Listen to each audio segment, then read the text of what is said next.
എന്തുകൊണ്ടാണ് പ്രധാനമന്ത്രി നരേന്ദ്രമോദിയെ അസൂയയോടെ അമേരിക്കൻ പ്രസിഡന്റ് ഡൊണാൾഡ് ട്രംപ് അടക്കമുള്ള ലോക നേതാക്കൾ നോക്കിക്കാണുന്നത് എന്നറിയാമോ?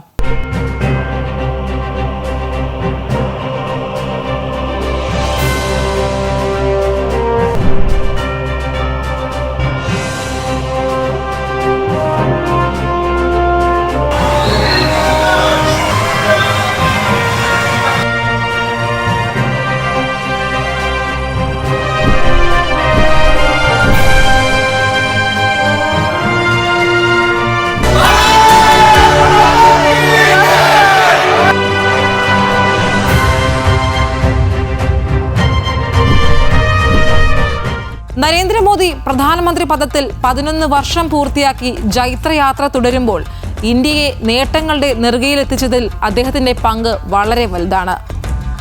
ഉലകം ചുറ്റും വാലിബനെന്ന് പ്രതിപക്ഷം പരിഹസിച്ചിരുന്ന സമയത്തും അതൊന്നും കാര്യമാക്കാതെ വികസിത ഭാരതം എന്ന ലക്ഷ്യത്തിനായി അദ്ദേഹം പ്രവർത്തിച്ചുകൊണ്ടേയിരുന്നു. ഇപ്പോഴും അങ്ങനെ തന്നെ.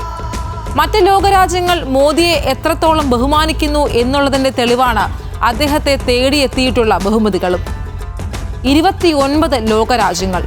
ഈ രാജ്യങ്ങളിലെയൊക്കെ പരമോന്നത സിവിലിയൻ ബഹുമതി തേടിയെത്തിയ ഒരേ ഒരു ഇന്ത്യൻ നേതാവ് നമ്മുടെ പ്രധാനമന്ത്രി നരേന്ദ്രമോദിയാണ്. നമുക്ക് 2025 നിന്ന് പിന്നോട്ടേക്ക് ഒന്ന് ചരിത്രം പരിശോധിക്കാം.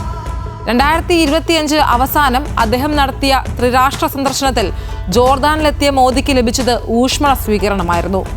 37 വർഷത്തിന് ശേഷമാണ് ഒരു ഇന്ത്യൻ പ്രധാനമന്ത്രി ജോർദാനിൽ ഔദ്യോഗിക സന്ദർശനം നടത്തുന്നത്.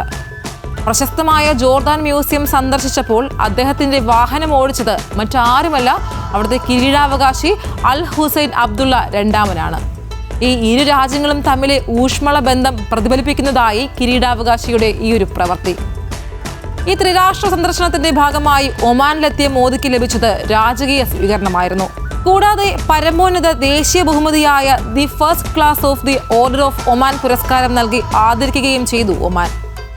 വിദേശ രാഷ്ട്ര തലവന്മാർക്കും ആഗോളതലത്തിലെ വിശിഷ്ട നേതാക്കൾക്കും ഒമാൻ സുൽത്താനേറ്റ് നൽകുന്ന ഉയർന്ന ദേശീയ ബഹുമതിയാണ് ഓർഡർ ഓഫ് ഒമാൻ.